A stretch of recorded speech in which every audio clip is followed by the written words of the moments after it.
আসসালামু আলাইকুম রহমতুল্লাহ বরকাতু। আলহামদুলিল্লাহ আলহামদুলিল্লাহ কাফা ও সালাম মুরসালিন নাস্তাফা আম্মা বাদ আউযু বিল্লাহি মিনাশ শাইতানির রাজিম ইন্নামা তাকাব্বালাল্লাহু মিনাল মুত্তাকিন। ওয়াকালা রাসূলুল্লাহ সাল্লাল্লাহু আলাইহি ওয়াসাল্লাম ইযা দাখালাল আশরু ওয়া আরাদা বা'যুকুম আইয়ুযাহহি ফালা ইয়ামাসসু মিন শা'রিহি ওয়া আসফারিহি শাইআ। রাওয়াহু মুসলিম ওয়া যাদা আন-নাসাই হাত্তা তাযাহহি। সম্মানিত দর্শক মণ্ডলী, দিনী ভাই ও বোন, দেশ বিদেশের বাংলা ভাষাভাষী এবং আমাদের আসামিজ ভাষাভাষী সমস্ত দিনী মুসলিম ভাই বোনদেরকে আন্তরিক শুভেচ্ছা জানাই। আলহামদুলিল্লাহ, প্রথমে আল্লাহ পাকের শুকরিয়া আদায় করি, তারপর দরুদ প্রেরণ করি আমাদের নবী মুহাম্মদ মুস্তাফা সাল্লাল্লাহু আলাইহি সাল্লামের উপর। আল্লাহুম্মা সাল্লি আলা মুহাম্মাদ ওয়া আলা আলি মুহাম্মাদ। অতি বৃষ্টি, অতি গরম, তারপরে চলাচল আরও কাজ থাকে, যার কারণে সুযোগ সুবিধা হয় নাই। আর দিনই কাম এখানে আলসামি বেশি থাকে। আল্লাহ পাকের ফজল করম তৌফিক না হলে এগুলো কাম করা সম্ভব নয়। আজকে আপনাদের সম্মুখে যে এপিসোড বানাবো সেটা হচ্ছে জিলহজ্জার 10 দিনের নেক আমল। এর সাথে একটা কথা বলি, যারা কুরবানি দিবেন তাদের কিছু খাস মাসলা আছে, তাদের বিষয়ে কয়েকটি কথা বলবো, আপনার বিষয়গুলো ভালো করে মনে রাখবেন। জিলহজ্জার 10 দিনের নেক আমল আল্লাহর নিকট সবচেয়ে প্রিয় আমল। হাদিসে বলা হয়েছে, নবী সাল্লাল্লাহু আলাইহি ওয়াসাল্লাম বলেন, মা মিন আইয়ামিল আমাল সালিহ ফিহিন্না আহাব্বু ইলাল্লাহ মিন হাযিল আইয়ামিল আশরা। ক্বালু ইয়া রাসূলুল্লাহ ওয়ালাল জিহাদু ফি সাবিলিল্লাহ। ক্বালা ওয়ালাল জিহাদু ফি সাবিলিল্লাহ। সম্মানিত উপস্থিতি, হাদিসটা দেখেন। হাদিসে কিছু একটা অংশ আমি বললাম, আর হাদিসটা লম্বা আছে। নবী সাল্লাল্লাহু আলাইহি ওয়াসাল্লাম বলতেছেন যে এই 10 দিন, মানে এই যে আজকে জিলকদা মাসের 21 তারিখ সম্ভবত, তো এই চান ওঠার পরেই যে নতুন চান উঠবে, এটা শেষ হওয়ার যেটা নতুন চান সেটা হলো জিলহজ্জার চান। সেটার চানের 10 তারিখে ঈদ হয়, ঈদুল আজহা। তো ঈদুল আজহার চান ওঠার পর থেকে নিয়ে 10 দিন, মানে ঈদের দিন পর্যন্ত 10 দিনকে বলা হয় আশর। তো এই 10 দিন নেক আমল আল্লাহর নিকট, আল্লাহর পথে ফি সাবিলিল্লাহ যুদ্ধ করার চাইতে বেশি নেকি। সম্মানিত উপস্থিতি, আল্লাহ নবী সাল্লাল্লাহু আলাইহি ওয়াসাল্লাম বলতেছেন, তোমার সাহাবা কেরাম প্রশ্ন করেছেন, কালা ওয়ালাল জিহাদ ফি সাবিলিল্লাহ, আল্লাহর পথে যুদ্ধ কি এর চাইতে বড় নাকি নয়? নবী সাল্লাল্লাহু বলছেন, না, তবে যে ব্যক্তি নিজের জান মাল দিয়ে একদম শহীদ হয়ে যায় সেটা ভিন্ন কথা।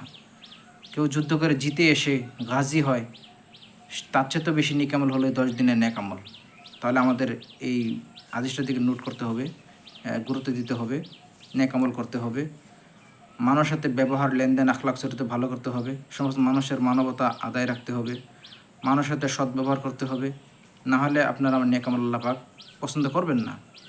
সম্মত উপস্থিতি, প্রথম একটি কাজ হলো এই 10 দিন ভিতরে বেশি বেশি নফল সিয়াম রাখা, 8টি 9টি 5টি 7টি যাই হোক। এই মাঝে আরাফার সিয়াম আছে, আরাফার একটা রোজা রাখলে আপনার 2 বছরের ছোটো ছোটো পাপ মাফ হয়ে যায়, 1 বছর আগে 1 বছর পরের।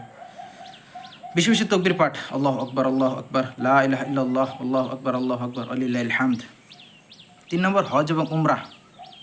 এই 10 দিনের ভিতরে হজ এবং উমরা আছে, এই জন্য এই 10 দিনের ফজিলত বহুত বেশি। 4 নম্বর কুরবানি করা। 5 নম্বর আরও অনেক আমলের বেশি গুরুত্ব দেওয়া, তওবা করা, ইস্তিগফার করা, ক্ষমা চাওয়া, নামাজকে ভালো করে পড়া, আরও সুন্নত নফল পড়া, বছরের ঘাটতিগুলো পুরা করার চেষ্টা করা, খালিস তওবা করা। কারণ আল্লাহ পাক বলছেন, ফাআম্মা মান তাবা ওয়া আমানা ওয়া আমিলা সালিহান ফাআসা আন ইয়াকুনা মিনাল মুফলিহিন। যারা তওবা করে এবং ঈমান আনে এবং নেক আমল করে, তারা অবশ্যই অতি সত্বর তারা সাকসেসফুল হবে, কামিয়াব হবে। পর আল্লাহ আরেক জায়গায় বলছেন, মান আমিলা সালিহান ফালি নাফসিহি, যে ভালো আমল করবে তার নিজের উপকার হবে। অতএব আসুন আমরা সবাই ভালো আমল করি। ওমান আসাআ ফাআলাইহা ওমা রাব্বুকা বিযাল্লামিল লিল আবিদ, যে খারাপ করবে তারই ক্ষতি হবে, আল্লাহ পাক বান্দার উপর জুলুম করবেন না। তো এখন যে কথাটা বলছিলাম, যে কুরবানির চান ওঠার আগে এই যে চান উঠবে প্রায় 8-9 দিন আছে। এখন এই 8-9 দিনের ভিতরে যারা কুরবানি করবেন তাদের মুছ কাটতে লাগে, চুল কাটতে লাগে, বগল নিচের লোম কাটতে লাগে, নাভির নিচের লোম কাটতে লাগে। আপনার সবাই এই 9-10 দিনের ভিতরে পুরা করে দেন। চান ওঠার সাথে সাথে যারা কুরবানি দেবেন তারা কাটতে পারবেন না, কারণ নবী সাল্লাল্লাহু আলাইহি ওয়াসাল্লাম নিষেধ করেছেন। নবী সাল্লাল্লাহু আলাইহি ওয়াসাল্লাম বলতেছেন, হাদিসটা আমি খুতবাতে বলছি, এখন আমি 17 নম্বরটা বলি। ইজা দাখাল আশরু, যখন নাকি জিলহজ্জার চাঁদ উঠে যায়, 10 দিনে প্রবেশ করে, তখন তোমরা আর তোমাদের কিছু মানুষ আছে যারা কুরবানি দেওয়ার ইচ্ছা আছে, ফালা ইয়ামাসসুহু মিন শা'রিহি, তারা যেন নিজের চুল এবং নখ না কাটে, কিছুই যেন না কাটে। তাহলে যারা কুরবানি দেবেন গার্জিয়ান, ফ্যামিলি সমস্ত সদস্য তারা নয়, খালি গার্জিয়ান। গার্জিয়ান কী করবে? চুল নখ কাটবে না চান ওঠার পরে। এখন 8 দিন সময় আছে, এখন কাটে পরিষ্কার হয়ে যান, অসুবিধা নেই। 10 দিন চান ওঠার পর থেকে নিয়ে 10 দিন, ঈদের দিন নামাজের পরে কুরবানি করার পরে গিয়ে চুল নখ কাটতে পারবেন। এই 10 দিনটা আপনার ইহরামের মতন থাকতে হবে। আর সনান নাসাই মধ্যে এতটুকু বৃষ্টি আছে, হাত্তা তাজাহি, কুরবানি করার পরেই চুল নখ কাটতে হবে। সমত উপস্থিতি যে কুরবানি এটা একটি নেক ইবাদত, নেক আমল, এই বিষয়টা ভালো করে করতে হবে। জানোয়ার জবাই করলেও খুব সুন্দর করে তলোয়ার ধার করে ভালো করে জবাই করতে হবে। মানুষকে কষ্ট হতে যাবে না, অমুসলিম ভাইদেরকে কষ্ট হতে যাবে না, রাস্তাঘাটে রক্ত ভুরি গোবর এগুলো ফালানো যাবে না, হাড্ডি মাড্ডি ফালানো যাবে না, সব সাফ পরিষ্কার হয়ে রাখতে হবে। ইসলাম ধর্ম হলো আপনার মানবতার ধর্ম। ইসলাম ধর্মের ভিতরে শান্তি আর শান্তি, এখানে অশান্তি বিশৃঙ্খল বলতে কিছু নেই। অতএব আমাদের পরিস্থিতি, দেশের পরিস্থিতি বিষয়ে ভালো করে হিকমত খাটিয়ে ভালোগুলো আমল করতে হবে। আর নেক আমল কবুল হয় না যদি নিয়ত শুদ্ধ না হয়। আল্লাহ পাক বলতেছেন, ইন্নামা ইয়াতাকাব্বালুল্লাহু মিনাল মুত্তাকিন, আল্লাহ পাক মুত্তাকিনদেরই কবুল করে। সূরা মায়েদা আয়াত নম্বর 27। আর এক জায়গায় আল্লাহ বলছেন, লা ইয়ানাল্লাহু লুহুমুহা ওয়ালা দিমাউহা ওয়ালাইকা ইয়ানালু তাকওয়া মিনকুম, আল্লাহর নিকট রক্ত এবং মাংস পচে না, আল্লাহর নিকট রক্ত এবং মাংস যায় না, শুধু যায় মানুষের তাকওয়া। আল্লাহ এটাই দেখে, তাকওয়া দেখে, আল্লাহর মাংস রক্ত কোনো দরকার নাই। সম্মত উপস্থিতি, তো আমাদের সবসময় নিয়ত শুদ্ধ করতে হবে। এটা একটা হলো সূরা হজ আয়াত নম্বর 37। এখানে একটা কথা বলে দেই, শরিকানা কুরবানি মানে শেয়ারে কুরবানি, কয়েকজন মিলে কুরবানি, এটা না করাটাই ভালো। জায়েজ রয়েছে ইনশাআল্লাহ, তবে না করা ভালো। কারণ আপনি শেয়ারে দিবেন, কেউ সুদখোর হবে, কেউ বেনামাজি হবে, কেউ হারামখোর হবে, কত কিছু। তা আপনার যে কুরবানিটাকে নষ্ট করবেন, এটা খুব ভালো লাগে না। লাগে আপনি একলা একটা ছাগলই দেন, এটাই হলো সবচেয়ে ভালো। আপনার ফ্যামিলির তরফ থেকে একটা ছাগলই যথেষ্ট। খাসি দিতে পারেন না, পাঠিয়ে দেন, ভেড়া দেন, গরুও দিতে হবে এমন তো কথা নয়। উট, গরু, ছাগল, ভেড়া, এই 4টার মধ্যে একটা দিলেই হলো।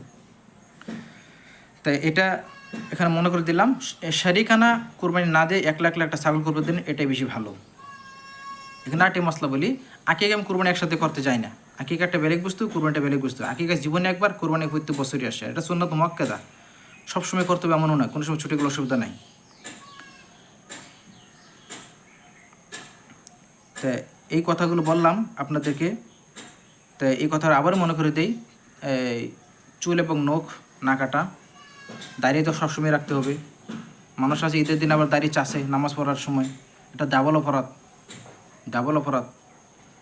যেখানে দাঁড়িয়ে চাষা একটা পাপ, আবার ঈদের সময় কাটছে তখন আরও পাপ, কারণ এটা হারাম ছিল তখন কাটা সময়। আবার কিছু মানুষ আছে নামাজের পরে দাড়ি কাটে, দাড়ি কুরবানি দিই, নাউজুবিল্লাহ আস্তাগফিরুল্লাহ, এটা তো ফরজ, দাড়ি রাখতে হবে, এটা ফরজ। এটা হ্যাঁ, আপনি মুছগুলো সুন্দর করে কেটে ছোটো করে ছাটিয়ে ভালো করে রাখবেন, আর দাড়িটা এক মুষ্টি বেশি রাখবেন, চুল কেটে রাখবেন। আর এই 10 দিনের ভিতরে নখ চুল কাটবেন না। তবে কারো যদি খুব অসুবিধা মজবুরি হয়, এখন উষ্টা খেয়ে পরে গিয়ে দুঃখ পাইছেন, হ্যাঁ, তারপরে আপনার চুলে উকুন হয়েছে, খুব কষ্টকর হয়, তখন কাটতে পারেন মজবুরান, কিন্তু আল্লাহর কাছে ক্ষমা চেয়ে নেবেন। কারণ আল্লাহ নবী সাল্লাল্লাহু আলাইহি ওয়াসাল্লাম হুকুমটা হলো ফরজ, ওয়াজিব, তখন আপনি নবী সাল্লাল্লাহু আলাইহি ওয়াসাল্লাম হুকুমের বিপরীত করতে পারেন না। তো আমি আলোচনাটা বেশি লম্বা করতেছি না, এতটুকু কথাগুলো বলছি। তারপরেও যদি কারো কোনো বিষয়ে মাসলা জানবার আছে, জিজ্ঞাসা আছে, আমার সাথে যোগাযোগ করতে পারেন। আমি এতটুকু আমার আলোচনা শেষ করি। ওমা তৌফিক ইল্লা বিল্লাহ, ওমা আলাইনাল বালাগ, সুবহানা রাব্বিকা রাব্বিল ইজ্জাতি আম্মা ইয়াসিফুন, ওয়া সালামুন আলহামদুলিল্লাহি রাব্বিল আলামিন। আসসালামু আলাইকুম ওয়া রাহমাতুল্লাহি ওয়া বারাকাতুহু।